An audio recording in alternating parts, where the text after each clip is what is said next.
Okay. Are you one of those women who think, why do I have to ask? They should already know. If so, I would love for you to stay around and check out this live on the power of ask.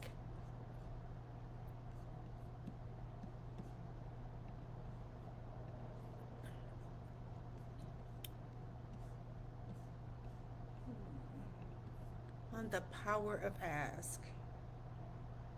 Okay. So today is a Thursday, July the 15th. Or is it the 16th? It is the 16th. Let me get to my notes. My bad, you guys. Give me just a second. July the 16th, the power of ask. Are you one of those women who think that because you are experiencing something, that someone else should already know what you're going through and you should not have to ask? That is a narrative going through this culture that is sickening. It is so sickening that we think that our perspective and the way we understand something, someone on the outside of us has that same expression or that same understanding. It is not true. Asking is one of the most important things, one of the most powerful things you can do to build your relationships, to expose relationships that are not for you. These relationships can even be your connection to work. It is definitely your intimacy building God block for your intimacy with Yahweh to ask. Ask for what it is that you want. We're talking about the workplace, okay? In 2025, I was fired for disability from a major U.S. hospital. When workplace stress, injury, fear, or discrimination come for us, we need the right tools to contend. That is why you now have employee mental health education. It's the least invasive treatment that you can receive first so that you can make informed employment, mental health, and faith based decisions from a sound mind as you direct the course of your life toward your unique health equity goal. I'm Glenna Davis, your workforce care nurse. There are 10 power moves, and over the next 10 business days, you'll discover one power move to counter career burnout. Power is the capacity, the ability, and the willingness to act. Career burnout often leaves Black career women, registered nurses, and believers feeling powerless.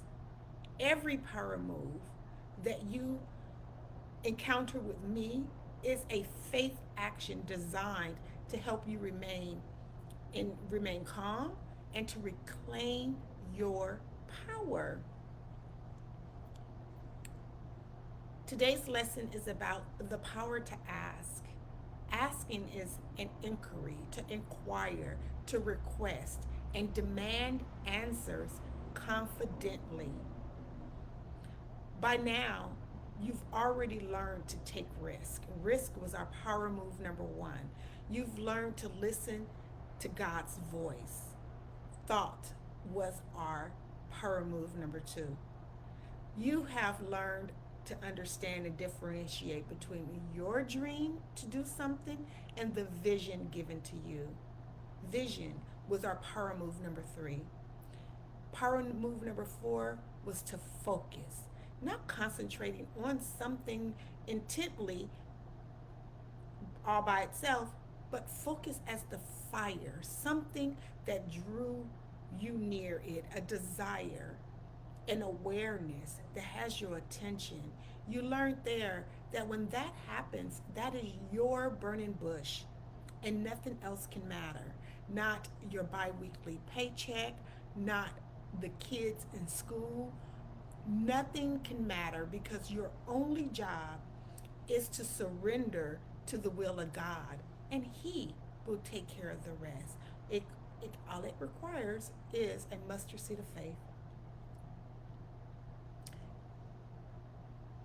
that will help you to remain under His covering as you journey through the system. You can't avoid the system, you have to go through the system. What stands in the way becomes the way. Now comes our next step is ask. The power to ask. Sometimes when we ask things, we lose things. But the damage, the internal damage that happens to us when we remain silent about things that matter is more detrimental to us than it can ever be to any situation that you're trying to hold on to. So, wisdom teaches us that when we ask, we are actually testing the spirits. And if you lose that thing, then that thing was never yours to begin with. It was just there as a monitoring spirit, as an evil in your life that was keeping you oppressed and bound in situations that you were never meant to be in. But because we felt obligation to that, or because we felt some power to it, some connection to it, some false power to it, we wanted to keep it around.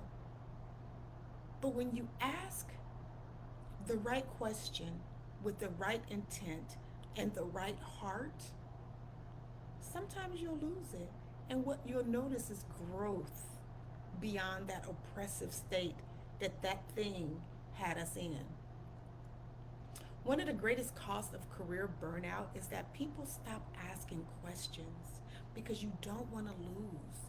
You don't want to lose everything that you worked so hard for. Fear convinces us to remain quiet in situations we should be loud about. We don't ask because we don't want to appear difficult.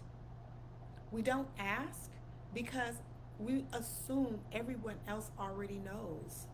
No one knows. We don't ask because we're afraid of the answer. Ooh. We don't want to know the answer. Sometimes we don't ask because we don't even know the right questions we should ask. That's why employee mental health education exists, because I know exactly what you're going through in the workplace, and I know exactly the spiritual battle that you are facing in the workplace. What I don't know is your unique health equity goal and your unique health equity outcome. I can share my story with you, and I can share the statistical data and outcome with people who enter into mental health services because of work related stress. I tell you all the time that workplace depression is not the same as clinical depression, and it should not be treated the same. I mean, think about it. Why should you use your medical benefits, your insurance card, to go and sit with the same doctor that treats clinical depression and the clinically insane when you are having workplace issues, when you are in a spiritual warfare over your workplace rights, over your inalienable rights, over your employment rights, policy? Why are you sitting with the same doctor and your issue is different than workplace, than clinical depression? So that's why you should be asking the right questions. That's why you should know what you should be contending against, because you are definitely in a battle. And the battle is not yours, it is the Lord's. But God still needs a body to use, a willing body to use. And job stress is an indicator that you have been chosen. Knowledge gives you the language, fills the gap that you need so that you can contend and overcome the issue. Language gives you the confidence of knowing what it is that you should be expecting and how to stand and wait for that thing to happen for you, how to wait. Confidence helps you to ask better questions. Throughout scripture, God often responded to those who ask. Ask, and it shall be given to you. Seek, and ye shall find it. Knock, and it shall be opened unto you. That is your invitation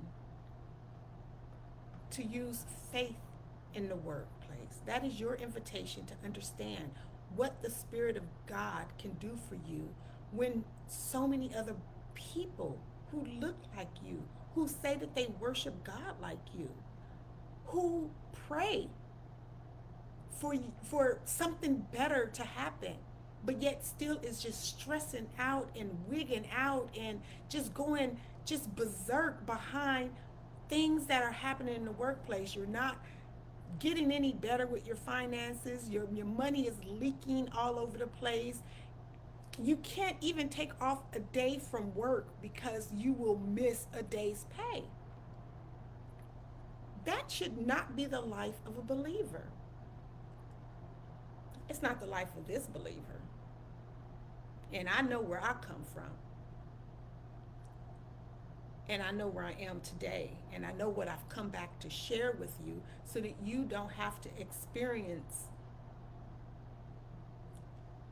continuation of suffering and doing the wrong thing. So you can understand how faith at work actually works so that you can make better faith-based decisions. Without faith, it is impossible to please the Lord. That scripture that I shared with you is from Matthew 7:7, King James Version. As employees, whether you are a Black career woman, a registered nurse, a believer, asking questions isn't rebellion. If you are more fearful of man than you are of Yahweh, your posture is out of alignment.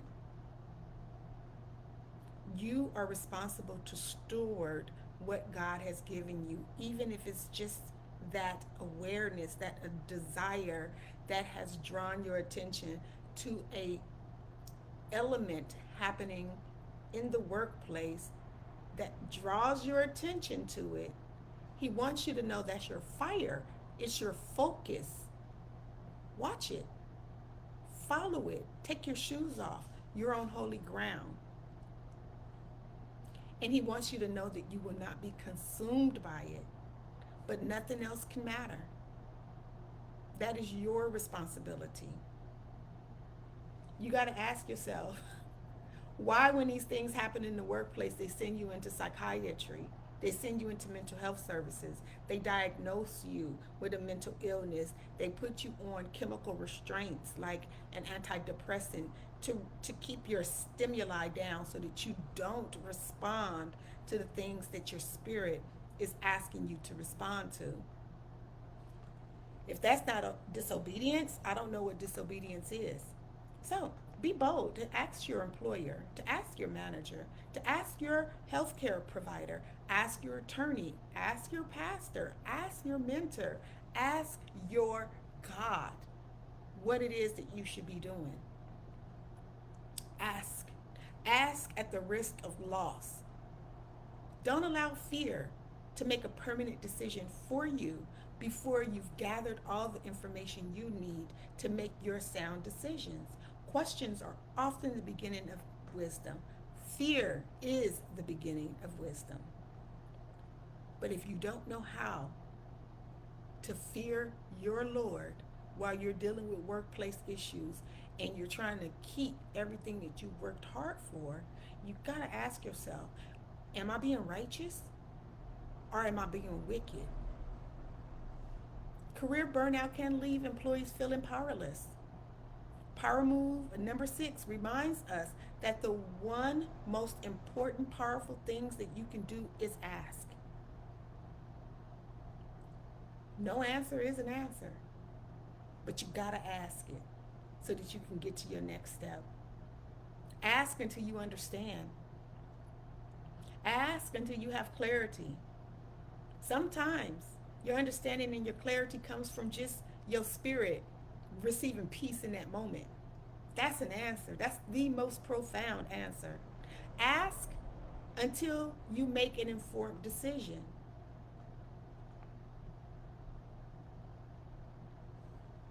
Informed decisions protect your health.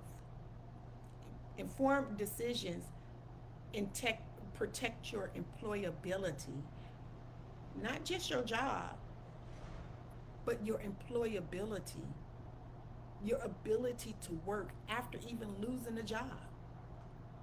Asking protects your faith. You disregard that spirit of truth within you. How do you come back from that?